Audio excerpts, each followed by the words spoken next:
أشهد أن لا إله إلا الله وحده لا شريك له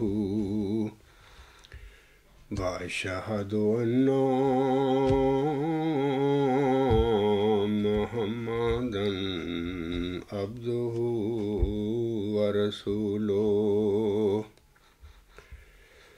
أما بعد فأعوذ بالله من الشيطان الرجيم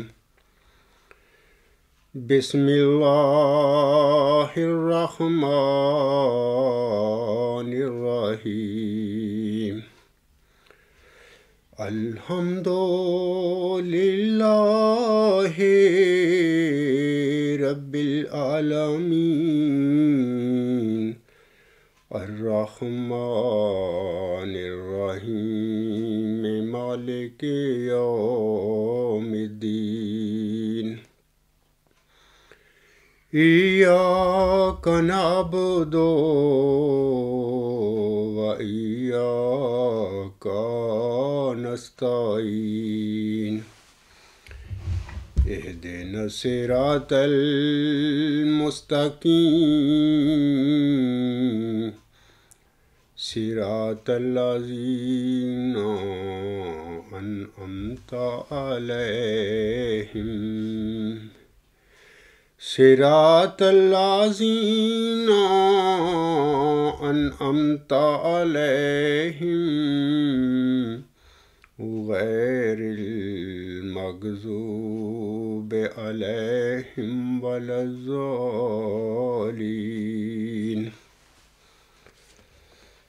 سامعین کرام، اللہ تعالیٰ سورۃ البقرہ کی آیات نمبر 31 سے لے کر 39 تک، اس میں اللہ تعالیٰ حضرت آدم علیہ السلام کی تخلیق اور انہیں خلیفہ بنائے جانے کا ذکر فرماتا ہے۔ میں چاہتا ہوں کہ ان آیات کا ترجمہ آپ سب کے آگے پہلے پڑھ کر سنا دوں۔ اللہ تعالیٰ فرماتا ہے، اور جب تیرے رب نے فرشتوں سے کہا کہ یقیناً میں زمین میں ایک خلیفہ بنانے والا ہوں، انہوں نے کہا، یعنی فرشتوں نے کہا، کیا تو اس میں وہ بنائے گا جو اس میں فساد کرے گا اور خون بہائے گا؟ اور ہم تیری حمد کے ساتھ تسبیح کرتے ہیں اور تیری تقدیس کرتے ہیں۔ فرمایا، یعنی اللہ تعالیٰ نے فرمایا، یقیناً میں وہ کچھ جانتا ہوں جو تم نہیں جانتے۔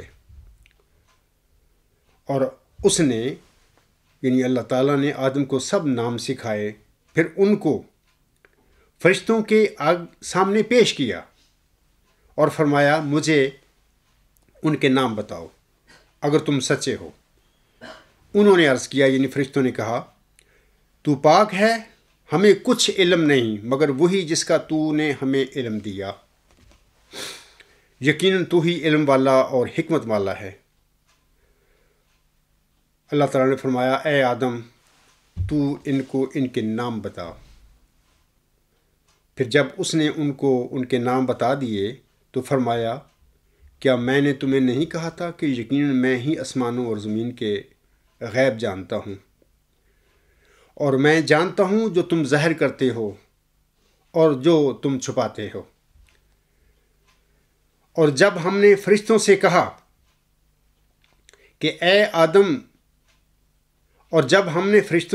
کہ آدم کے لیے سجدہ کرو، تو وہ سب سجدہ ریز ہو گئے سوائے ابلیس کے۔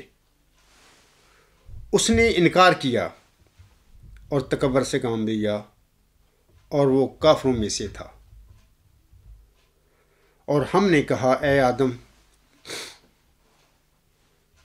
تو اور تیری زوجہ جنت میں رہو اور اس میں سے جہاں سے چاہو با فراغت کھاؤ، مگر اس درخت کے قریب نہ جانا ورنہ تم ظالموں میں سے ہو جاؤ گے۔ پس شیطان نے ان کو اس کے معاملہ میں پھسلا دیا،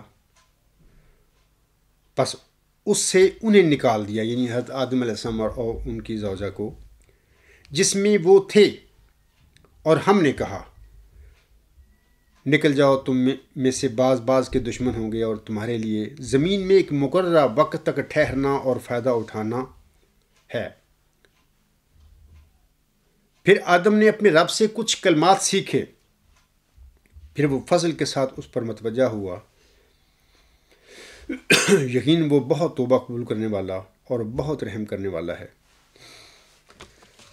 آیت نمبر 39 میں اللہ فرماتا ہے، ہم نے کہا تم سب کے سب اس میں سے نکل جاؤ، پس جب کبھی تمہارے پاس میری طرف سے ہدایت آئے تو جنہوں نے میری ہدایت کی پیروی کی ان پر کوئی خوف نہیں ہوگا اور نہ ہی وہ غمگین ہوں گے، اور جن لوگوں نے انکار کیا اور ہمارے نشانات کو جھٹلایا وہی لوگ آگ میں پڑنے والے ہیں، وہ اس میں ہمیشہ رہیں گے۔ سامعین کرام، یہ جو آیات 39 اور 40 ہیں، میں پڑھ دیتا ہوں اس کو۔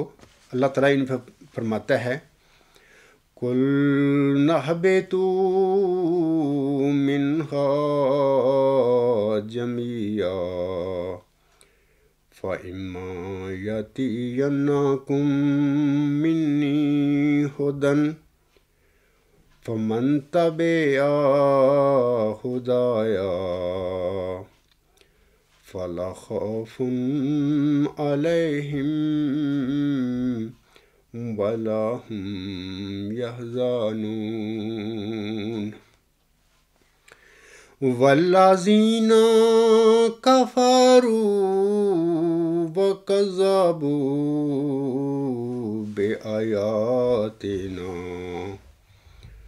أُولَئِكَ أَصْحَابُ النَّارِ ہم فیہا خالدون۔ یعنی یہ آیت سورۃ البقرہ کی آیت نمبر 39 اور 40 کی میں نے ابھی تلاوت کی ہے۔ اس کے بعد کچھ اور باتیں میں اس آیت کے متعلق بعد میں بتاؤں گا، اور اب میں یہی مضمون ہے، اور سورۃ اعراف کی آیت نمبر 12 سے لے کر 26 تک پڑھوں گا۔ ان آیات میں بھی حضرت آدم علیہ السلام کے سلسلے میں جو سورۃ البقرہ میں مضمون آتا ہے، آپ علیہ السلام کی تخلیق کا اور آپ کو خلیفہ بنائے جانے کا اور ابلیس کے انکار کا، سورۃ اعراف کی ان آیات میں بھی جو ابھی میں آیات کا ترجمہ پڑھوں گا، ان میں بھی اسی حوالے سے اسی مضمون کا ذکر ہے۔ اللہ تعالیٰ فرماتا ہے ان آیات میں، اور یقیناً ہم نے تمہیں پیدا کیا، پھر تمہاری صورتیں بنائیں، پھر ہم نے فرشتوں سے کہا کہ آدم کے لیے سجدہ کرو، بس انہوں نے سجدہ کیا سوائے ابلیس کے، وہ سجدہ کرنے والوں میں سے نہ ہوا۔ اس یعنی خدا نے فرمایا، تجھے کس چیز نے روکا کہ تو نے سجدہ نہیں کیا، حالانکہ میں نے تجھے حکم دیا تھا۔ اس یعنی ابلیس نے کہا کہ میں اس سے بہتر ہوں، تو نے مجھے آگ سے پیدا کیا ہے اور اسے گیلی مٹی سے پیدا کیا۔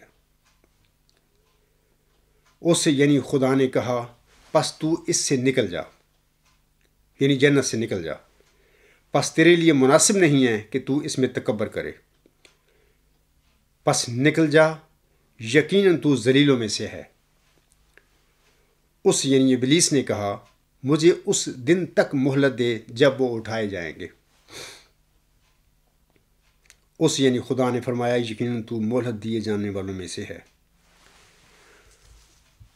اس نے کہا یعنی ابلیس نے کہا، پس اس لیے کہ تو نے مجھے گمراہ ٹھہرایا ہے، اب میں تیری سیدھی راہ پر انہیں بہکانے کے لیے بیٹھ جاؤں گا۔ یعنی یہ ابلیس کہہ رہا ہے، پھر میں ضرور ان کے پاس آؤں گا، ان کے سامنے سے بھی اور ان کے پیچھے سے بھی، اور ان کے دائیں سے بھی اور ان کے بائیں سے بھی، اور تو ان میں سے اکثر کو شکر گزار نہیں پائے گا۔ اس یعنی خدا نے فرمایا، تو اس سے نکل جا، تو مذمت کیا ہوا اور دھتکارا ہوا ہے۔ ان میں سے جو بھی تیری پیروی کرے گا، میں یقیناً تم سب سے جہنم کو بھر دوں گا۔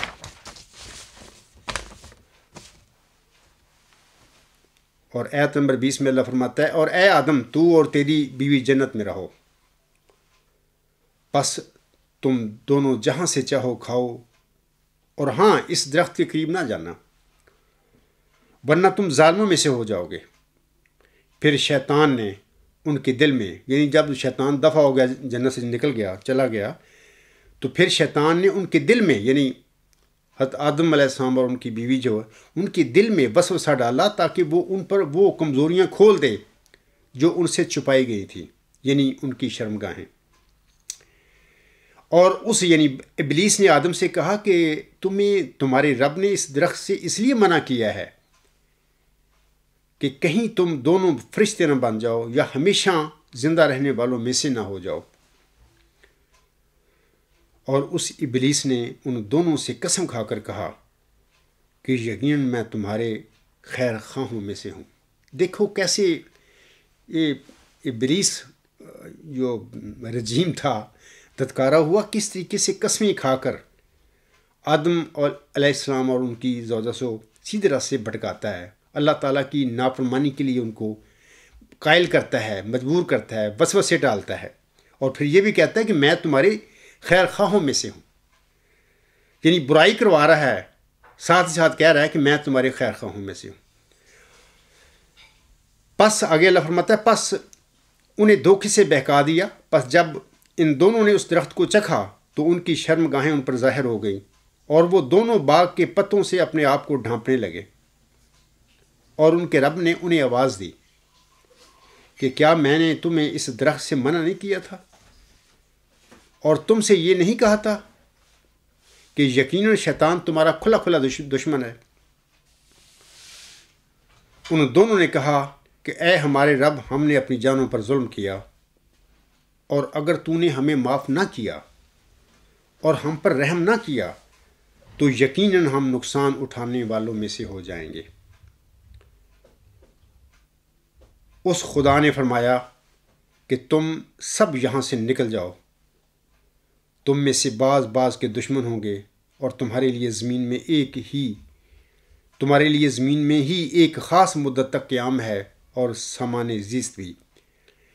یہ جو آیت ہے یہ سورۃ البقرہ کی آیات 39 اور 40 یہ ملتی ہیں، ان میں ایک ہی مضمون ہے جس کا میں بعد میں ذکر کروں گا۔ آیت نمبر 26 میں اللہ فرماتا ہے اس خدا نے فرمایا تم اسی میں زندہ رہو گے، یعنی زمین میں، اور اسی میں تم مرو گے اور اسی میں سے تم نکالے جاؤ گے۔ اسی طرح اس آیت نمبر 28 کا میں ترجمہ ہی پڑھ دیتا ہوں، سورۃ اعراف کی آیت نمبر 28، اس میں اللہ فرماتا ہے اے بنی آدم، شیطان تمہیں فتنہ میں نہ ڈال دے جس طرح اس نے تمہارے ماں باپ کو جنت سے نکلوا دیا تھا۔ اس نے ان سے ان کے لباس چھین لیے تاکہ ان کی شرمگاہیں انہیں دکھا دے۔ یقیناً وہ اور اس کا قبیلہ تمہیں وہاں سے دیکھتا ہے جہاں سے تم انہیں نہیں دیکھ سکتے۔ یقیناً ہم نے شیطانوں کو ان لوگوں کا دوست بنایا ہے جو ایمان نہیں لاتے۔ سامعین کرام، یہ جو ساری آیات ہیں اس میں حضرت آدم علیہ السلام کی پیدائش کا فلسفہ، آپ علیہ السلام کو خلیفہ بنائے جانے کا اللہ نے ذکر فرمایا ہے، اور پھر سارا فرشتوں نے تو سجدہ کیا، یعنی اطاعت کی آدم کی۔ آدم جو ہے قرآن کریم میں لفظ آتا ہے، تین سے بھی آتا ہے کہ میں نے مٹی سے بنایا، تراب سے بھی آتا ہے لفظ۔ تو فرشتوں نے تو اس کی فرما برداری کی، اللہ کے حکم کے مطابق آدم کی اطاعت کی، لیکن ابلیس جو متکبر تھا، جس نے کہا کہ میں آگ سے بنا ہوں، میں اس سے بہتر ہوں، یہ تو مٹی سے بنا ہوا ہے، بہرحال اس نے حضرت آدم علیہ السلام کی اطاعت سے انکار کر دیا۔ بہرحال اس جو اس نے غلطی کی یا اس نے یہ جرم کیا، اس کی پاداش میں پھر اللہ نے اس کو جنت سے نکال دیا، بے دفع ہو جائے یہاں سے، تیرا کام کیا ہے جنت میں رہنے کا۔ تو پھر اللہ تعالیٰ نے جو ابھی میں نے آیات پڑھی تھیں کہ سورۃ البقرہ کی 39 اور 40، ان میں اللہ تعالیٰ فرماتا ہے ہم نے کہا تم سب کے سب اس میں سے نکل جاؤ، پس جب کبھی تمہارے پاس میری طرف سے ہدایت آئے تو جنہوں نے میری ہدایت کی پیروی کی ان پر کوئی خوف نہیں ہوگا اور نہ وہ غمگین ہوں گے، اور جن لوگوں نے انکار کیا اور ہمارے نشانت کو جھٹلایا وہی لوگ آگ میں پڑنے والے ہیں، وہ اس میں ہمیشہ رہیں گے۔ سامعین کرام، اس میں ان آیات میں نے اپنی کتاب جو غلام مسیح الزماں ہے اس کا دوسرا جو چیپٹر ہے میرا ورچوئس نالج ہے، اس کا چوتھا جو عنوان ہے ڈیوائن کووننٹ، الہی معاہدہ، ربانی معاہدہ، کچھ بھی نام دے لیں، میں نے لکھا ہوا ہے وہاں پہ۔ یہ جو آیات ہیں، ان آیات سے پتہ لگتا ہے کہ اللہ تعالیٰ نے انسان بنی آدم کی اور اس کی اولاد کی تخلیق کی اور اس کو زمین پر بھیج دیا، زمین پر بھیجا اس معاہدہ کے ساتھ۔ یہ ڈیوائن کووننٹ ہے، الہی معاہدہ ہے۔ اس معاہدہ کے ساتھ اللہ تعالیٰ نے اس زمین پر انسانوں کو بھیجا ہوا ہے، اور ان کے لیے اللہ تعالیٰ گاہے بگائے، جیسا اللہ فرماتا ہے نا، بس جب کبھی تمہارے پاس میری طرف سے ہدایت آئے تو جنہوں نے میری ہدایت کی پیروی کی ان پر کوئی خوف نہیں ہوگا اور نہ ہی وہ غمگین ہوں گے، اور جو انکار کریں گے، میرے نشانت کو جھٹلائیں گے، وہ آگ میں پڑنے والے ہیں اور وہاں پہ ہمیشہ رہیں گے۔ تو یہ جو ہے بتایا ہے اللہ تعالیٰ نے، یہ جو میری طرف سے جو ہدایت آئے گی، ہدایت آنے سے کیا مطلب، ہدایت کیسے آئے گی؟ یہ جو نبیوں کا اور مرسلین کا سلسلہ ہے، یہ اسی جو ڈیوائن کامیننٹ ہے اس کے مطابق اللہ تعالیٰ انہیں بھیجتا ہے انسانوں کی ہدایت کے لیے۔ انسانوں کے ساتھ نفس لگا ہوا ہے، انسان مٹی سے بنا ہوا ہے۔ شیطان نے بھی جب انکار کیا آدم السلام کی اطاعت سے، اس نے کہا کہ میں آگ سے بنا ہوں، یہ مٹی سے بنا ہوا ہے، میں اس کی کیسی اطاعت کروں؟ بہرحال مٹی سے جب انسان کو اللہ نے بنا دیا تو اس کے ساتھ نفس ہے۔ نفس انسان کا برائی کی طرف اس کو مائل کرتا ہے، برائیوں کی طرف اس کو کہتا ہے کہ یہ کر، یہ برے کام یہ کر۔ نفس ہمیشہ ہی برائیوں کی بندے کو اکساتا ہے۔ تو جب انسان نفس کے ساتھ پیدا کر دیے دنیا میں تو پھر ظاہر ہے کہ وہ خرابیاں پیدا کرتی ہیں، لڑائیاں جھگڑے، جیسے کہ شروع میں آیات میں آیا، فرشتوں نے بھی کہا تھا اللہ تعالیٰ سے کہ تو ایک انسان کو پیدا کرنے لگا ہے، یہ تو لڑیں گے، جھگڑیں گے، لڑائیاں کریں گے، ہم تیری تسبیح کرتے ہیں، تحمید کرتے ہیں، وغیرہ وغیرہ۔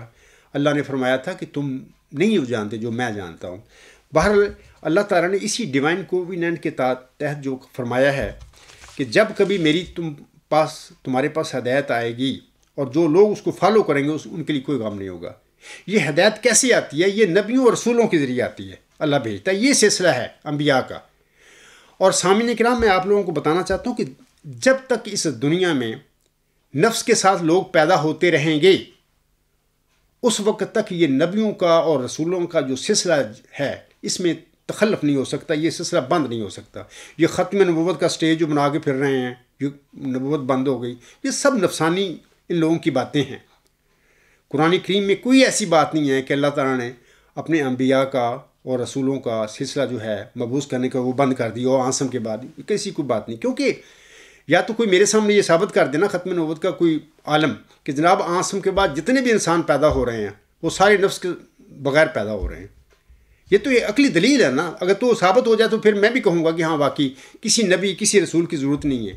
جب انسان قیامت تک جو پیدا ہوں گے وہ سب نفس کے ساتھ پیدا ہوں گے، اور نفس تو انسان کو برائیوں کی طرف لے کے آتا ہے۔ امت محمدیہ کا دیکھو حال کیا ہے، 72-73 کتنے فرقوں میں بڑھ چکی ہے، کیا کیا ہو رہا ہے، کیسی لڑائیاں جھگڑے امت محمدیہ میں ہو چکی ہیں۔ اب دیکھیں کہ اتنا زیادہ تماشا، کہتے ہیں کہ جی نبوت دین مکمل ہو گیا، آسم خاتم النبیین ہے، اب کسی نبی کی کیا ضرورت ہے؟ جناب تم کیا کر رہے ہو؟ 1500 سال میں تم نے کیا کیا ہے؟ امت محمدیہ میں کیا تماشا لگا ہوا ہے؟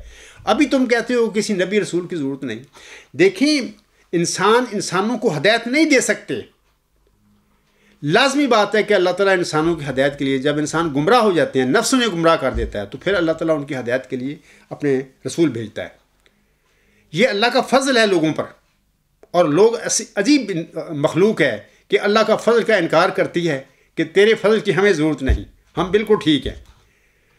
تو یہی معاملے ہیں کہ ختم نبوت کا سٹیج دفتر بن گیا، کو ختم مجددیت کر کے بیٹھے ہوئے ہیں، حالانکہ عقلی طور پہ بھی یہ ممکن نہیں ہے کہ نبیوں کا جو بعثت ہے وہ بند ہو جائے قیامت تک۔ جب تک انسان نفس کے ساتھ پیدا ہوتے رہیں گے یہ نبیوں اور رسولوں کی بعثت کا سلسلہ جاری رہے گا، کیونکہ لوگوں کو ان کا نفس گمراہ کرے گا، غلطیاں پڑیں گی، تو پھر ان کو کون دور کرے گا؟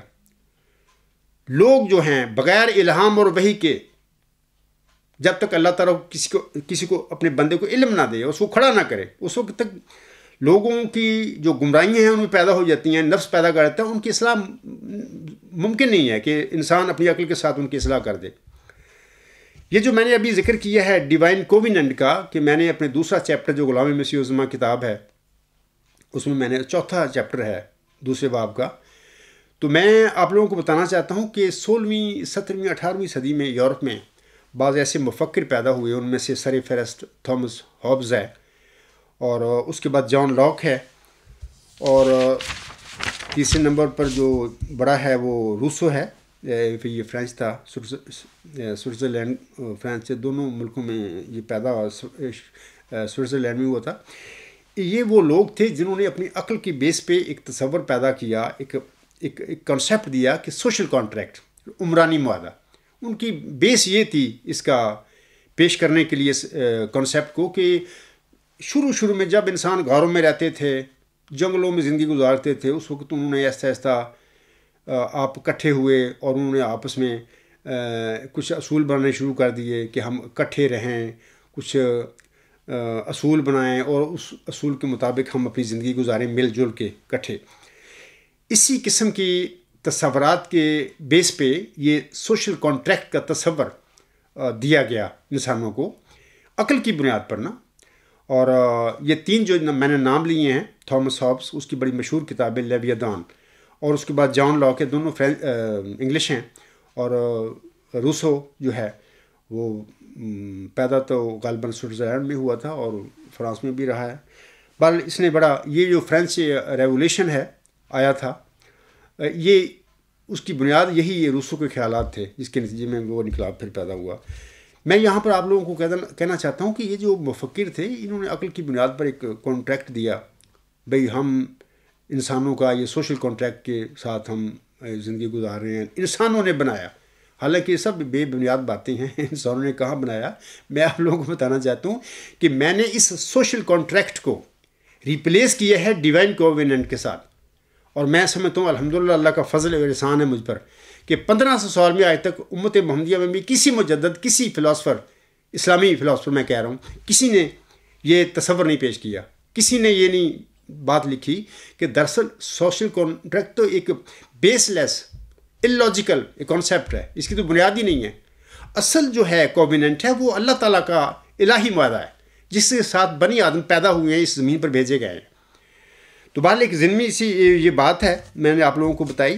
تو میں بتا رہا تھا کہ جب انسان کو نفس کے ساتھ پیدا کر دیا گیا ہے، تو یہ کیسے ممکن ہے کہ وہ نفس کے ساتھ پیدا ہو کر پھر ہر قسم کی فرشتوں والے کام کرتا رہے، کوئی بدی کا کام ہی نہ کرے؟ نفس تو انسان کو گمراہیوں کی طرف، بدیوں کی طرف بھارتا ہے، کرواتا ہے بدیوں سے۔ جب غلطیاں ہو جاتی ہیں، بدیاں پڑ جاتی ہیں، قوم پوری لوگ گمراہ ہو جاتی ہیں، تو پھر اللہ ان پر رحم کرتا ہے۔ اس کا طریقہ یہ ہے اللہ کا رحم کا، از اللہ کے فضل کا، کہ وہ اپنی جناب سے کسی بندے کو اس کمیونٹی میں، اس قوم میں، اس امت میں کھڑا کر دیتا ہے، اس کو الہام کرتا ہے، اس کے روح القدس اس کے شامل حل کر کے اس کو بتاتا ہے ساری چیزیں کہ یہ تیری قوم، تیری جماعت کس غلطیوں میں پڑ چکی ہے۔ پھر اللہ تعالیٰ نہ صرف غلطیاں بتاتا ہے اسے، بلکہ اس کا اصلاح جو ہے، حل ہے، وہ بھی اس کے آگے رکھ دیتا ہے۔ پھر وہ بندہ اللہ تعالیٰ کے کھڑا کرنے کے بعد کھڑا ہو جاتا ہے، تو پھر پوری قوم اس کا مقابلہ کرتی ہے، ڈٹ کے مخالف ہو جاتی ہے، کیونکہ دنیا میں دکانداریاں بنتی ہیں۔ پہلے تو انسانی نفس گمراہیاں پیدا کرتا ہے، اور وہ گمراہیاں ایسی ہوتی ہیں جن میں کچھ لوگوں کے مفادات ہوتے ہیں، بڑے بڑے کچھ لوگ ہوتے ہیں، وہ قوم کو اس کے پیچھے چلا دیتے ہیں کہ نہیں یہی سسٹم ٹھیک ہے، یہی ہدایت ہے، اور یہاں تک جھوٹ بولنا شروع کرتے ہیں کہ خلیفہ خدا بناتا ہے، یعنی ہم خدا، سب جھوٹ ہے۔ خدا آدم کو اللہ نے خلیفہ بنایا تھا اپنا، سارے جتنے نبی ہیں سارے اللہ کے بنائے ہوئے خلیفے ہیں۔ اللہ جب خلیفہ کسی کو بناتا ہے تو الہام کرتا ہے اس کو، وحی کرتا ہے، وحی اور الہام کے ساتھ اللہ اپنے خلفاء بنایا کرتا ہے۔ اس قسم کے یہ کہنا کہ یہ خلیفے ہم خدا کے، سب جھوٹ ہے، دجل ہے، جس میں جماعتی احمدیہ قادیان کو ڈال دیا گیا اور وہ داخل ہو گئی۔ تو بہرحال میں کہنا چاہتا ہوں کہ یہ ضروری ہے کہ جب تک انسان اس دنیا میں نفس سے ساتھ پیدا ہوتے رہیں گے، اس وقت تک یہ رسولوں اور نبیوں کی بیسس کا سلسلہ بھی جاری رہے گا، یہ بند نہیں ہو سکتا ہے۔ پورے قرآن کریم بھرا پڑا ہے ان باتوں سے، لیکن اس کے باوجود مجھے افسوس ہوتا ہے کہ عالم چنگے اچھے بڑے عالم اسلامی وہ ختم نبوت کا عقیدہ بنا کر بیٹھے ہوئے ہیں کہ جی نبی ختم. بھائی نبی ختم تسی مطلب کہ شدر پہ مار ہو جاؤ قیامت تک ایسی تسی گند ڈالتے. طالبان کیا کر رہے ہیں پھر یہ اسلام لے کے پھر رہے ہیں. 72 کو 80 فرقوں میں اسلام بڑھ چکا ہے. یہ کیا ہے؟ کیا چاہتے ہو تم ایسے ہی رہو؟ اور یہ امت میں کہا جاتا ہے کہ عیسیٰ ابن مریم نے آنا ہے, وہ امت میرے سے نہیں ہوگا, پرانا ہی ہوگا. یہ کہ نیا جھگڑا کھڑا کر دیا. وہ دیکھو وہ عیسیٰ ابن مریم فوت ہو گئے تھے جو اللہ نے بن باپ پیدا کیے تھے موسی مریم کے بطن سے. تو وہ آئے مطلب کہ ابتلاؤں سے گزرے. یہودیوں نے ان کو صلیب پر کھینچنا چاہا, بہر اللہ نے ان کو بچا کر کسی محفوظ جگہ پر پہنچا دیا. وہ اپنی طبی زندگی انہوں نے پائی. پھر اس کے بعد جو ہدایت اللہ نے ان کو دی تھی وہ اپنی قوم کو, وہ جو بنی اسرائیل کی گمشدہ کی بھیڑیں تھیں ان کو دی. پھر آسم کی ایک حدیث کے مطابق 120 سال کی عمر میں وہ وفات پا گیا. تو آنے والا جو مسیح عیسیٰ ابن مریم ہے امت محمدیہ میں سے کوئی فرد ہے. آسم نے اس کو ابن مریم اس لیے قرار دیا ہے, کہا ہے اپنی پیشگوئی میں کہ وہ امت محمدیہ میں کوئی پہلے کسی ایسے وجود کو پیدا ہونا تھا, وجود جس کو اللہ نے مریم کا روحانی مقام دینا تھا. اور پھر اس کی دعاؤں کے نتیجے میں اللہ تعالیٰ نے اس کو ایک ذکی غلام کی ایک بشارت دینی تھی. وہ ذکی غلام جو ہے, جیسے کہ حضرت مسیح عیسیٰ ابن مریم جو بن باپ پیدا ہوئے تھے, وہ بھی بطور ذکی غلام کو موسی مریم علیہ السلام کو اس کی بشارت دی گئی تھی, وہ دیے گئے تھے. تو یہ معاملہ ہے. تو جب ایک آسم کی پیشگوئیاں موجود ہے تو پھر ختم نبوت کیسی ہو گئی, مطلب کہ نبوت بند کیسے پھر ہو گئی؟ بہرحال ایک الگ ایک بات ہے جس پہ میں نے چند باتیں کہی ہیں. اصل میں آتا ہوں اپنے موضوع کی طرف کہ یہ جو ڈیوائن کووننٹ ہے اس کے ساتھ انسانوں کو پیدا کیا گیا, اور قیامت تک یہ جو انسان ہیں غلطیاں بھی کرتے رہیں گے, اور ان غلطیوں کی اصلاح کے لیے اللہ تعالیٰ انبیاء اور مرسلین کو بھی بھیجتا رہے گا. علاوہ اس کے میں آپ لوگوں کو کہنا چاہتا ہوں کہ اسی طرح سورۃ اعراف کی آیت نمبر 36 اور 37 میں بھی یہی مضمون ہے. اگر میں ان لوگوں سے پوچھتا ہوں, یہ جو علماء اسلام ہیں, یہ مولوی ہیں بھی, اگر ختم نبوت, اگر آسم کے خاتمہ نبی بننے کے بعد نبوت ختم ہو گئی ہے, تو یہ آیات جو ہیں سورۃ اعراف اور کی 36 اور 37 کیوں نازل ہوئیں قرآن کریم میں؟ اللہ نے فرمائے. میں ان کو پڑھتا ہوں اس وقت کہ اللہ فرماتے ہیں ان آیات میں, یا بنی آدم اما یاتینکم رسول منکم یقصون علیکم آیاتی فمن اتقی واصلح فلا خوف علیہم ولا هم يحزنون والذین کذبوا بآیاتنا واستکبروا عنہا اولئک اصحاب النار ہم فیہا خالدون. ان آیات میں اللہ فرماتا ہے, اے بنی آدم, اے آدم کے بیٹو, اے آدم کی اولاد, اگر تمہارے پاس تم میں سے رسول آئیں جو تمہیں میری آیات پڑھ کر سناتے ہوں, تو جو تقوی اختیار کرے اور اصلاح کرے تو ان پر کوئی خوف نہیں ہوگا اور نہ ہی وہ غمگین ہوں گے. اور وہ لوگ جنہوں نے ہماری آیات کو جھٹلا دیا اور ان سے تکبر سے پیش آئے, یہی لوگ آگ والے ہیں جہاں وہ دیر تک رہیں گے. سامعین کرام, یہ جو اللہ فرماتا ہے نا کہ والذین کذبوا بآیاتنا, یعنی وہ لوگ جو ہماری آیات کا انکار کریں گے, جھٹلائیں گے. آیات سے مراد یہاں پر اللہ تعالیٰ کے برگزیدہ انبیاء اور مرسلین ہیں, اور ان کا جو الہی مشن ہے جو اللہ تعالیٰ ان کو دیتا ہے اصلاح کے لیے, قوم کی اصلاح, جماعت کی اصلاح, امت کی اصلاح کے لیے, یہ دونوں مطلب کہ نبی بھی اور اس کا مشن بھی یہ آیات میں آتا ہے. جیسے کہ میں آپ کو بتاتا ہوں کہ اللہ تعالیٰ چلہ ہوشیارپور میں محمدی مریم مرزا غلام احمد صاحب پر جو ذکی غلام کے حوالہ سے یا نشان رحمت کے حوالہ سے الہامی پیشگوئی نازل ہوئی, اس کا سٹارٹ ہی اس طرح ہوتا ہے کہ میں تجھے ایک رحمت کا نشان دیتا ہوں اسی کے موافق جو تو نے مجھ سے مانگا. رحمت کا نشان کیا ہے؟ یہاں پر بھی یہی اللہ فرما رہا ہے کہ والذین کذبوا بآیاتنا، اور وہ لوگ جو ہماری آیات کو جھٹلائیں گے. نشان ایت نشان ہی ہوتا ہے. اس سے مراد یہ ہے کہ اللہ فرما رہا ہے کہ جو میرے مرسلین کو، میرے نبیوں کو، جن کو میں کھڑا کروں گا قوموں کی اصلاح کے لیے، ان کی ہدایت کے لیے، قوم میں سے، امت میں سے، جماعت میں سے جو لوگ ان کی مخالفت کریں گے، ان کو جھٹلائیں گے، ان کے اصلاحی مشن کو جھٹلائیں گے، اللہ ان کے متعلق فرماتا ہے، اور تکبر کریں گے، اللہ ان کے فرماتا ہے اولئک اصحاب النار، یہ لوگ آگ والے ہیں، ہم فیہا خالدون، ہمیشہ وہ رہیں گے اس میں، آگ میں. تو ہم دیکھتے ہیں کہ ان آیات کے باوجود امت محمدیہ میں ختم النبوت کا عقیدہ گاڑ لیا، اور پھر آگے جماعت احمدیہ میں آ کے مزید کچھ لوگوں نے، جنہوں نے 1914 میں بانی جماعت اسلام کی جماعت پر قبضہ کیا اور خلافت کے نام پر اپنی گدی بنا کے بیٹھ گئے، اور دراصل جو کہ اصل حقیقت میں ولایت مشک ہے، انہوں نے منی ختم نبوت سے ایک قدم آگے وہ چلے گئے. وہ کہتی ہیں کہ صرف نبی ختم نہیں، بلکہ کوئی مجدد بھی اب نہیں آ سکتا، اب ہم ہی ہیں جو اصلاح کریں گے. اب وہ یہ بھی کہتے ہیں کہ ہم غلطی کیسے کر سکتے ہیں. بڑی تفصیل ہے، میں اپنے خطبات میں، اپنے مضامین میں بتا چکا ہوں کہ اس قسم کے جرم ان لوگوں نے کیے ہوئے ہیں کہ وہ کہتے ہیں کہ ہم کیسے غلطی کر سکتے ہیں، ہمارے راستے میں کوئی ایسی رکاوٹ نہیں ہے. یہ باتیں محمد عربی صلی اللہ علیہ وسلم نے کبھی زندگی میں کسی نبی نے نہیں کہی.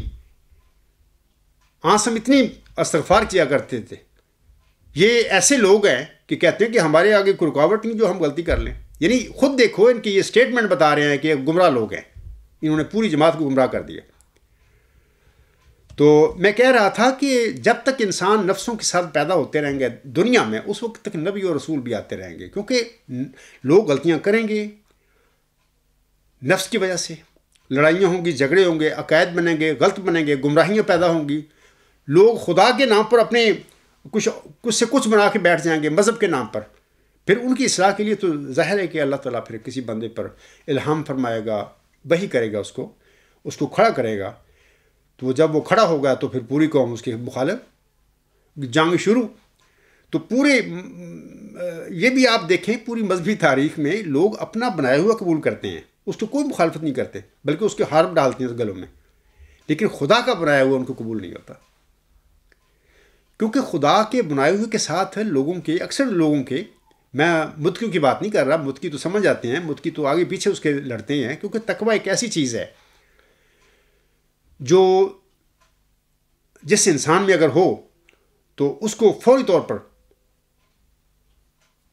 اللہ تعالیٰ کے بھیجیوں کا جو مرسل ہوتے ہیں ان کو خبر بھی ہو جاتی ہے، اور سمجھ بھی جاتی ہیں اور پہچان بھی لیتے ہیں، اور وہ سمجھتے ہیں. کیونکہ تقوی ہوتا ہی ہے کہ اللہ سے ڈرنا، اللہ اپنی آخرت سے ڈرنا، اور اس طرح کا طریقے سے زندگی گزارنا کہ جب ہم اللہ کے حضور جائیں تو ہمارا جو حساب کتاب ہے ہمارے حق میں ہو، اللہ ہمیں اپنی رضا بخش دے، ہمیں سزا سے بچا دے. یہ تصور ہے متقی کا. سب سے زیادہ متقی تقوی کیا تھی، اس کیوں ہے؟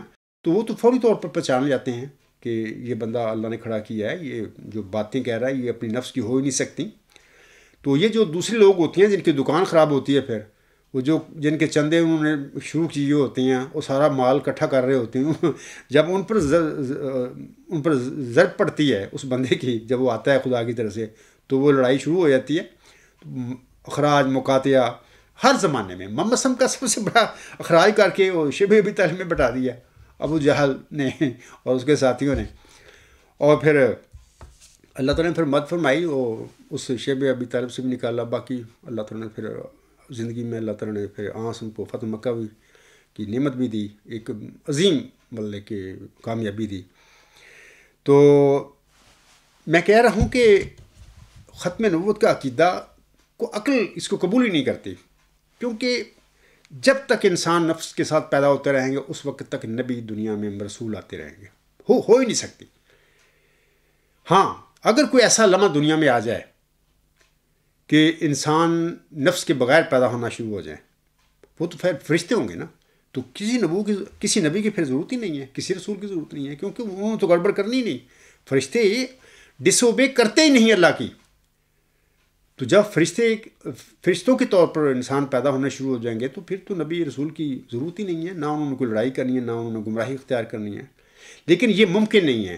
اللہ تعالیٰ نے یہ ڈیوائن کووننٹ کے ساتھ جو بنی آدم کو بھیجا ہے زمین پر، تو ان کی آزمائش کرنی ہے۔ اللہ نے آزمائش کے لیے ضروری تھا کہ اللہ ان کے نفس کے ساتھ اس کے ساتھ نفس لگاتا اور ان کو پھر آزادی دیتا کہ تم چاہو نیکی کرو، چاہو برائی کا رخت اختیار کر لو۔ تو اس کے بعد پھر ظاہر ہے کہ پھر بندے نفس کے ساتھ جب پیدا ہو جاتے ہیں تو وہ سارے زیادہ تر نفس جو ہے انسان کو گمراہیوں کی طرف لے کے جاتا ہے۔ پھر اللہ تعالیٰ اپنے بندوں پر فضل کرتا ہے، رحم کرتا ہے، انہیں بچاتا ہے گمراہیوں سے، اور پھر گاہے بگاہے یہ سلسلہ جو ہے مرسلین کا، انبیاء کا، یہ جاری رہتا ہے، اللہ تعالیٰ بھیجتا رہتا ہے۔ پھر اللہ کے بھیجے ہوئے کی شدید مخالفت ہوتی ہے، لوگ کہتے ہیں کہ نہیں ہم نے آپ کی بات نہیں مانی، ہم نے تو اپنے ہمارے باپ دادا تھے، ابا اجداد تھے، ان کا یہ مذہب جو ہے ہم نے اسی پر چلنا ہے، ہمیں وہی سوٹ کرتا ہے، کیونکہ دکانیں بن جایا کرتی ہیں مذہب نا۔ تو بہرحال یہ سلسلہ جو ہے کبھی ختم نہیں ہو سکتا، اور جماعت احمدیہ میں یہ جو ہے پھر مجدد بھی انہوں نے ختم کر دی ہے کہ کوئی کی ضرورت نہیں ہے، ہم ہی کافی ہیں۔ بہرحال اللہ ان کو سمجھ دے، عقل دے۔ اچھا، ایک اور بات میں آپ لوگوں کو بتانا چاہتا ہوں کہ اللہ تعالیٰ سورۃ النساء آیت نمبر 44 میں فرماتا ہے، یا ایھا الذین آمنوا لا تقربوا الصلاۃ وانتم سکارى حتی تعلموا ما تقولون ولا جنبا الا عابری سبیل حتی تغتسلوا وَإِن كُنتُم مَّرْضَىٰ أَوْ عَلَىٰ سَفَرٍ أَوْ جَاءَ أَحَدٌ مِّنكُم مِّنَ الْغَائِطِ أَوْ لَامَسْتُمُ النِّسَاءَ فَلَمْ تَجِدُوا مَاءً فَتَيَمَّمُوا صَعِيدًا طَيِّبًا فَامْسَحُوا بِوُجُوهِكُمْ وَأَيْدِيكُمْ ان اللہ کان عفوا غفورا۔ اس آیت میں اللہ فرماتا ہے، اے لوگو جو ایمان لائے ہو، تم نماز کے قریب نہ جاؤ جب تک تم مدہوش ہو، یہاں تک کہ تم سمجھنے لگو جو تم کہہ رہے ہو، اور نہ ہی جنابت کی حالت میں نماز کے قریب جاؤ جب تک کہ غسل نہ کر لو، ماں سوائے اس کے کہ تم مسافر ہو، اور اگر تم بیمار ہو یا سفر میں ہو، یا تم میں سے کوئی رفع حاجت کر کے آیا ہو، یا تم نے عورتوں سے مباشرت کی ہو اور تمہیں پانی نہ ملے، تو پاک مٹی سے تیمم کر لیا کرو، پس تم اپنے چہروں اور ہاتھوں پر مسح کرو، یقیناً اللہ بہت معاف کرنے والا اور بہت بخشنے والا ہے۔ سامعین کرام، اس آیت جو ہے اللہ تعالیٰ نے حکم فرمایا ہے کہ جب تمہیں پانی نہ ملے اور بیمار ہو، تم مسافر ہو، یا تم نے عورتوں سے مباشرت کی ہو، تو تم پھر تیمم کر لیا کرو۔ یہ اللہ تعالیٰ نے ہمیں انسانوں کو، مومنوں کو چھوٹ دی ہے کہ جب تمہارے پاس پانی نہ ہو اور یہ جو مجبوریاں تمہیں درپیش آ جائیں، تو پھر تم کیا کرو؟ تو پھر تیمم کر لو، مسح کر لو، جیسے بھی اللہ تعالیٰ نے پھر تیمم کا طریقہ بتایا ہوا ہے۔ لیکن اولین طور پر یہی ہے کہ مومنوں کو چاہیے کہ وضو پانی کے ساتھ وضو کریں، نہائیں، اگر مباشرت کی ہو تو غسل کریں، یہ کیونکہ پانی صاف کرتا ہے انسان کو۔ لیکن تیمم جو ہے وہ مجبوری کی حالت میں اللہ تعالیٰ نے پھر چھوٹ کے طور پر کہا ہے کہ ٹھیک ہے، اگر پانی نہ ہو تو پھر نماز نہیں چھوڑنی اور پھر تم تیمم کر لینا۔ لیکن میں آپ لوگوں کو بتانا چاہتا ہوں کہ جماعت احمدیہ قبرستان میں قبرستانی خلیفوں نے ایک عرصہ سے ایک نواں تماشا لگایا ہوا ہے. وہ کہتے ہیں آب آمد اور تیمم برخاست، یعنی اس قسم کی انہوں نے فریب کاری لوگوں کے دل و دماغ میں بٹھائی. یعنی مجددین کی صف لپیٹنے کے لیے، ان کا سلسلے کو اپنے ذوم میں منقطع کرنے کے لیے، لوگوں کے ذہن کو اس حقیقت سے دوسری طرف لے جانے کے لیے کہ یہ مجددین یا مرسلین کا سلسلہ تو جاریہ ہے، یہ اس کا انقطاع نہیں ہو سکتا. اس سے لوگوں کو ہٹانے کے لیے ایک تو یہ کہ خلیفہ خدا بناتا ہے، یہ ڈرامہ جھوٹ بولا گیا اور بولا جا رہا ہے ابھی تک. اور دوسرا یہ کہ مجددین نے اب کیا آنا ہے، وہ کہتی ہیں کہ آب امن تیمم برخاست. ہم یعنی یہ جو خلیفے ہیں نعوذ باللہ، یہ کہتے ہیں ہم بنائے ہوئے ہیں خدا کی. کہاں بنائے ہوئے ہیں خدا کے؟ یہ تو شیطان کے ایجنٹ ہیں، چیلے ہیں، یہ لوگ گمراہ کر کے بیٹھے ہوئے ہیں. میں آپ لوگوں کو بتانا چاہتا ہوں، دیکھیں آب امن تیمم برخاست، جب آپ پانی مل جائے، اللہ نے جو چھوٹ دی ہے ہم تیمم کے لیے، وہ ختم ہو جاتی ہے. ایسے ہی میں آپ لوگوں کو بتانا چاہتا ہوں کہ دیکھیں کہ نبی جو ہیں، مرسلین جو ہیں، جس کا سلسلہ اللہ تعالیٰ نے آدم علیہ السلام سے شروع کیا ہوا اور قیامت تک یہ جاری رہے گا. اور میں بڑی تفصیل سے پہلے بتا چکا ہوں کہ جب انسان گمراہ ہو جاتے ہیں، غلطیاں کرتے ہیں، تقسیمیں پیدا ہو جاتی ہیں، سیدھے راستے سے بھٹک جاتی ہیں، تو پھر اللہ ان کی اصلاح کے لیے، ان کی ہدایت کے لیے نبی اور رسول پیدا کرتا ہے. یہ جو نبی اور رسول ہوتے ہیں، وحی اور الہام پا کر کھڑے ہوتے ہیں دنیا میں. کوئی انسان، کوئی قوم یا کوئی جماعت انہیں یا کوئی مجلس انتخاب ان کو نہیں بناتی، اللہ ان کو کھڑا کرتا ہے. یہ دراصل آپ کے قائم مقام ہوتے ہیں. یعنی پانی کی طرح، جس طرح پانی ہماری صفائی کے لیے ضروری ہے، وضو کے لیے ضروری ہے، نماز کے لیے ہم نے وضو کرنا ضروری ہے پانی، لیکن اگر نہ ہو پانی تو پھر تیمم کی اللہ نے چھوٹ دی ہے.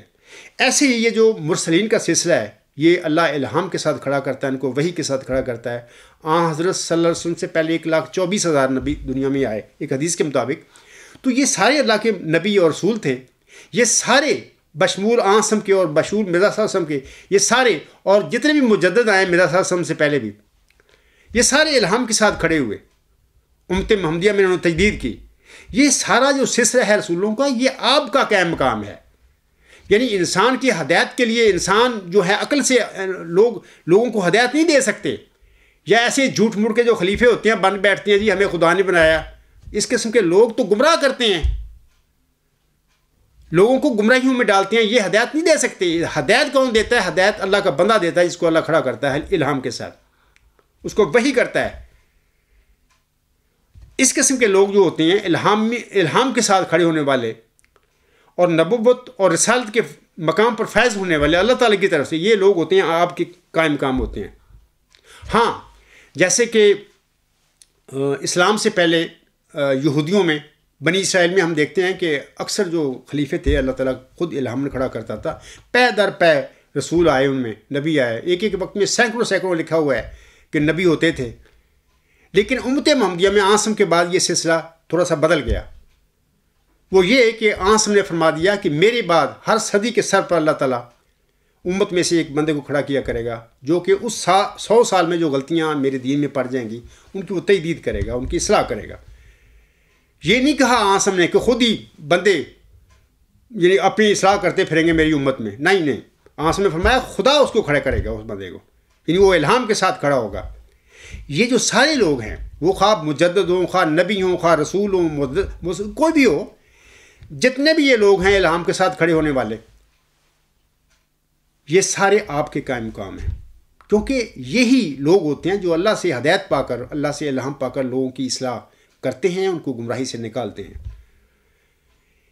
اللہ کے کھڑے ہوئے مرسلوں کے علاوہ دنیا میں کوئی کسی دوسرے انسان کو، کسی قوم کو ہدایت نہیں دے سکتا. بلکہ لوگوں کے ساتھ نفس لگا ہوا ہے، وہ تو گمراہ کرتا ہے انسانوں کو دنیا کمانے کے لیے، اپنے مفادات اکٹھے کرنے کے لیے. تو یہ جو لوگ ہوتے ہیں مرسل ہوتے ہیں، الہام کے ساتھ کھڑے ہوتے ہیں، یہ آپ کے قائم مقام ہے. ہاں، امت محمدیہ میں ہر 100 سال کے بعد اللہ تعالیٰ کھڑا کرتا ہے، ایک بندہ کھڑا ہوتا ہے، اور 100 سال میں جو غلطیاں پیدا ہوتی ہیں، بدعتیں ہوتی ہیں، ان کی اصلاح پھر وہ کرتا ہے.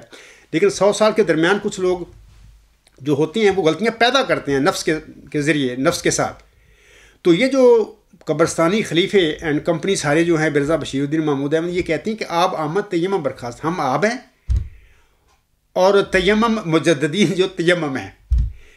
یعنی وہ لوگ جن کو اللہ الہام کے ساتھ کھڑا کرتا رہا ہے، مرزا صاحب سے پہلے بھی، مرزا صاحب وسلم کو بھی، اور مرزا صاحب وسلم کے بعد بھی اللہ نے اس ذکی غلام کو بھی الہام کے ساتھ کھڑا کرنا، روح القدس کے ساتھ. یہ لوگ، یہ قبرستانی خلیفے کہتے ہیں، یہ سارے تیمم ہیں.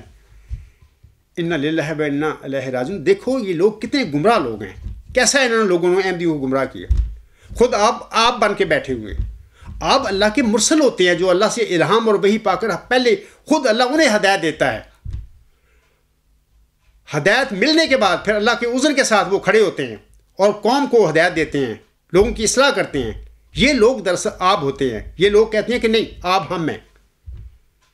جو لوگ جماعت کو، احمدیوں کو گمراہ کرتے پھر رہے ہیں قدم قدم پر، انہوں نے کہاں سے کہاں پہنچا. احمدیت ویسے صف لپیٹ دی، اس کی جگہ پر محمودیت ہے. کہتے ہیں ہم آپ ہیں. آپ یہ کیسے ہو گئے؟ آپ تو اللہ کے برگزیدہ رسول نبی ہوتے ہیں، مجدد ہوتے ہیں، جو اللہ کے الہام کے ساتھ کھڑے ہوتے ہیں اور لوگوں کو گمراہی سے نکالتے ہیں، ہدایت دیتے ہیں. اور یہ گمراہیاں ڈالنے والے لوگ ہیں. یہ کہتے ہیں ہم آپ ہیں. یہ آپ کہاں سے ہو گئے؟ میں آپ لوگوں کو بتانا تو یہ سب جھوٹ فریب کاری ہے ان لوگوں کی، اداکاری ہے ان کی. انہوں نے 100 سال سے انہوں نے لوگوں کو گمراہ کیا ہوا ہے، جھوٹ بولا. وہ قدم قدم پر کہہ دیتے ہیں ہاں عام سادہ احمدی سنتا ہے یہ آپ آمد تیمم برخاست. بھائی کوئی غور تو کرو تھوڑا سا. آپ کیا ہے؟ آپ کی حقیقت کیا؟ آپ وہ چیز ہے جس سے صحیح انسان کا جسم صاف ہوتا ہے، جس سے انسان شرعی طور پر ایک نماز پڑھنے کے قابل ہو جاتا ہے، وضو ہوتا ہے انسان کا، اللہ کے حضور کھڑنے کے قابل ہو جاتا ہے. وہ آب ہوتا ہے. اور اس کی اگر نہ ملے، اللہ نے ایسے حالات پیدا ہو جائیں، سفر پہ ہو، انسان بیمار ہو، اور کسی انسان نے اپنی بیوی سے مباست کی ہو، اس قسم کے حالات میں پانی اگر نہ ہو تو اللہ نے چھوٹ دے دی، ایک رعایت دی مومنوں کو بھی، ٹھیک ہے تیمم کر لیا کرو. ایسے ہی جب اللہ کی طرف سے امت محمدیہ میں 100 سال کے بعد آتا ہے ایک بندہ، اس درمیان میں اللہ تعالیٰ کی طرف سے بعض اوقات نبیوں کے بعد، مثال کے طور پر عاصم کے بعد حضرت ابوبکر صدیق رضی اللہ تعالیٰ عنہ کو قوم نے بنایا، لوگوں نے ایک منتخب یہ بھی ہے کہ یہ عاصم کی نقش قدم پر یہ چلنے والا بہترین انسان ہے. تو اس طرح کر کے یہ جو خلفائے راشدین ہوتے ہیں، میں ان کی بات کر رہا ہوں، ان کو بھی ہم آپ کے برابر نہیں کہہ سکتے. وہ نبیوں کے طرح نہیں ہوتے. ہاں وہ بالکل نیک ہوتے ہیں، رشد و ہدایت یافتہ ہوتے ہیں، نبی کی تعلیم پر چلتے ہیں، قوم کو چلاتے ہیں. میں یہاں پر نام نہاد خلیفوں کی بات نہیں کر رہا، قبرستانیوں کی یا امویوں کی یا عباسیوں کی. میں خلفائے راشدین کی بات کر رہا ہوں، جو محمدی خلفائے راشدین 4 ہیں. ان کو ہم کہتے ہیں رشد و ہدایت یافتہ. یہ بھی نبیوں کی طرح نہیں ہوتے، نبی الہام کے ساتھ کھڑے ہوتے ہیں، اللہ ان کو ڈائریکٹ ہدایت دیتا ہے.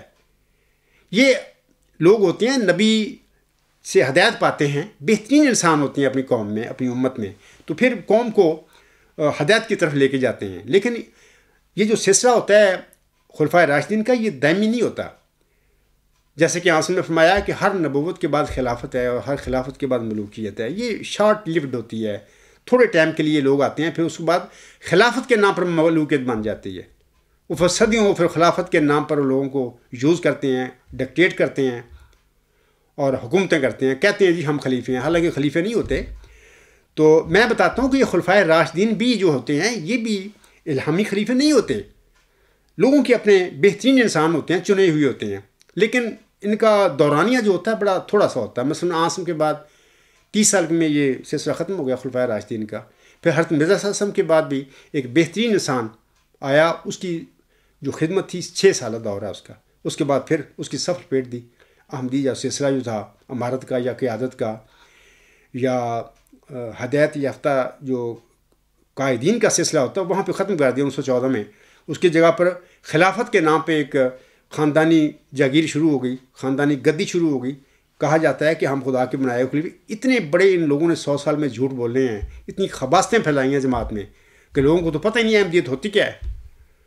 نہ لوگوں کو اسلام کا پتہ، نہ قرآن کی تعلیم کا پتہ. ان کو چند جو جملے ہیں، چند چیزیں انہوں نے رٹا دی ہیں، لوگوں کے دماغوں میں ڈال دیا، وہ لے کے پھرتے رہتے ہیں بس. تو میں آج اس خطبہ میں بتانا چاہتا ہوں کہ یہ سب فراڈ ہے. یہ جو خلیفے ہیں یہ کہتے ہیں آپ ہم، یہ آپ کہاں ہیں؟ یہ تو فراڈی لوگ ہیں، یہ تو گمراہ کرنے والے لوگ ہیں، بدعتیں پیدا کرنے والے لوگ ہیں، یہ تو سچ کو تباہ کرنے والے لوگ ہیں، لوگوں کو بھٹکانے والے ہیں سچائی سے، اور گمراہیاں پیدا کرنے والے یہ لوگ ہوتے ہیں. یہ آپ نہیں ہیں. آپ وہ ہوتا ہے جو اللہ تعالیٰ جس کو کھڑا کرتا ہے. جیسے کہ وضو ضروری ہے، پانی ضروری ہے وضو کے لیے، پاکیزگی کے لیے، اور تیمم جو ہوتا ہے وہ عدم موجودگی جب پانی نہ ہو پھر اللہ نے چھوٹ دے دی. ایسے ہی جب نبی نہیں ہوتا اس دنیا میں تو اس کی کے بعد جو بہترین لوگ ہوتے ہیں، ہدایت یافتہ لوگ ہوتے ہیں، وہ جو کھڑ کے کام کرتے ہیں، وہ بھی دراصل وہ تیمم ہم کو کہہ سکتے ہیں. یعنی خلفائے راشدین جو ان کی خلافت ہے، ہم کہہ سکتے ہیں کہ وہ تیمم تھا. وہ بھی آپ نہیں کہہ سکتے ہم لوگ تیمم کے قائم کا. آپ صرف نبی ہیں جو اللہ سے الہام پکڑ کھڑے ہوتے ہیں. اسی طرح مرزا صلی اللہ علیہ وسلم کے بعد 6 سالہ دور جو ہے حضرت مولوی نور الدین رضی اللہ تعالیٰ عنہ کا، اس کو بھی ہم تیمم کہیں گے کیونکہ وہ الہام کے ساتھ کھڑے نہیں ہوئے تھے. مرزا صلی اللہ علیہ وسلم اپنی زندگی میں ان کو صدر بنا گیا، صدر انجمن احمدیہ کا. پھر سب لوگوں نے اتفاق کے ساتھ ان کو کہا ابھی آپ ہماری قیادت کریں، کیونکہ بہترین انسان تھے. حضرت مرزا صاحب نے اپنی زندگی میں ان کے متعلق بہت اچھا ریمارکس دیے، لکھا.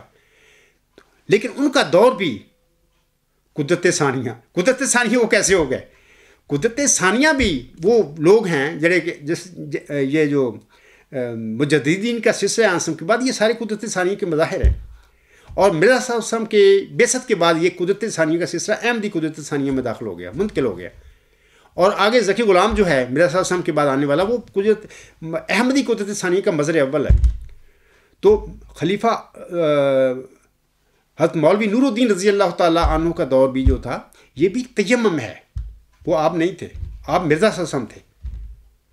ہر مجدد اپنے جگہ پر آپ ہوتا ہے، اس کا قائم کام ہوتا ہے. ہر نبی اپنی جگہ پر آپ کا قائم کام ہوتا ہے. یہ سب ان کا فراڈ ہے، دجل لوگوں کو دھوکہ دیتے ہیں. آپ آمد تیمم برخاست.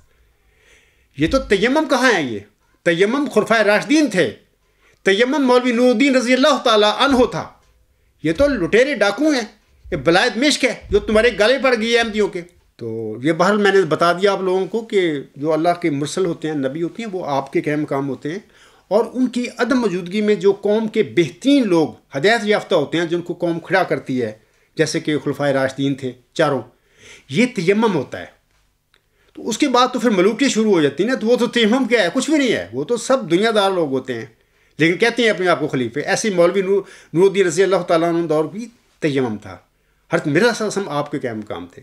آخر پہ سامعین کرام میں کہنا چاہتا ہوں کہ خالد احمدی کی ای میل آ گئی تازہ آج. تو میں خالد احمدی صاحب آپ کو بھی میں کہنا چاہتا ہوں، یہ جو آپ نے لکھا ہے نا کہ please tell us about your documented date of birth on your passport and on your asylum documents. یہ جو باتیں ہیں میں انشاءاللہ آئندہ جو میرا لیکچر ہوگا میری حالات زندگی کے بارے میں، تیسرا پارٹ ہوگا، اس میں انشاءاللہ تعالیٰ اس کا سوال کا بھی جواب دے دوں گا. خطبہ میں چاہتا ہوں کہ میں ان باتوں کا ذکر نہ کروں، ویسے بھی ٹائم نہیں ہے. تو آخر پہ سامعین کرام میں آپ سب کے آگے ایک حضور صاحب کی ایک نصیحت وہ رکھنا چاہتا ہوں، بڑی قیمتی ہے، اس سے فائدہ اٹھائیں. حضور صاحب ہمارے آقا محمدی مرزا غلام احمد علیہ السلام اپنی کتاب ازالہ ہوام روحانی خزائن جلد 3 صفحہ 505 پر فرماتے ہیں. آپ علیہ السلام فرماتے ہیں مجھے اس وقت اس نصیحت کی حاجت نہیں کہ تم خون نہ کرو، کیونکہ بجز نہایت شریر آدمی کے کون ناحق کے خون کی طرف قدم اٹھاتا ہے. مگر میں کہتا ہوں کہ ناانصافی پر ضد کر کے سچائی کا خون نہ کرو. حق کو قبول کر لو اگرچہ ایک بچہ سے، اور اگر مخالف کی طرف حق پاؤ تو پھر فی الفور اپنی خشک منطق کو چھوڑ دو، سچ پر ٹھہر جاؤ. یار تم ان باتوں پر عمل تو تب کرو اگر تم نے مرزا صاحب غلام کو مانا ہوا ہو.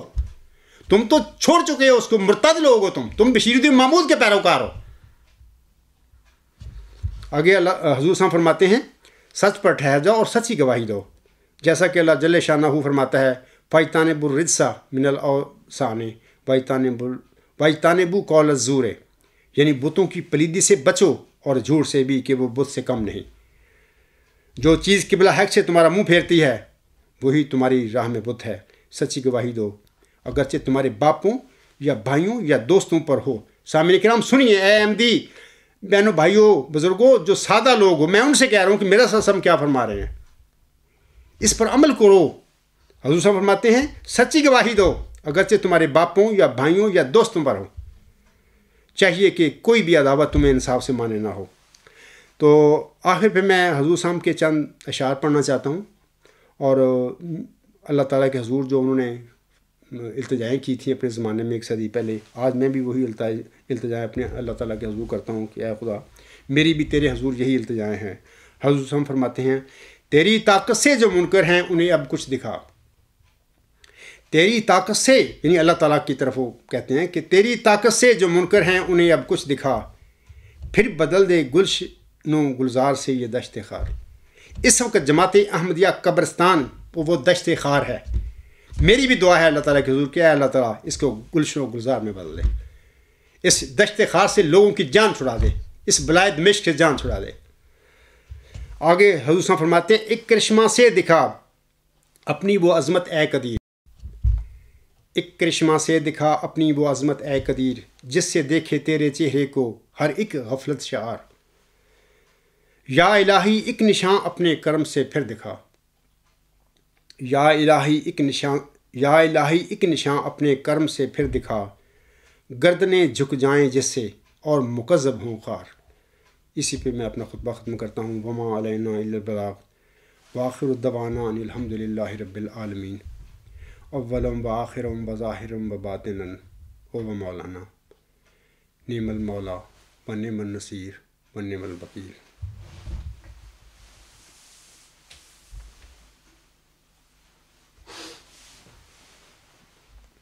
الحمد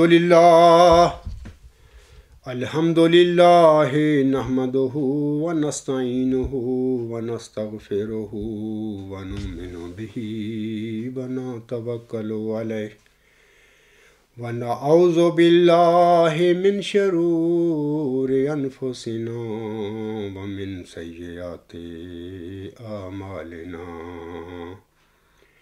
من یہدہ اللہ فلا مضل لہ ومن یضللہ فلا ہادی لہ، ونشہد ان لا الہ الا اللہ ونشہد ان محمدا عبدہ ورسولہ۔ عباد اللہ رحمکم اللہ، ان اللہ یأمر بالعدل والإحسان وإیتاء ذی القربى وینہی عن الفحشاء والمنکر والبغی یعظکم لعلکم تذکرون۔ اذکروا اللہ یذکرکم وادعوہ یستجب لکم ولذکر اللہ اکبر۔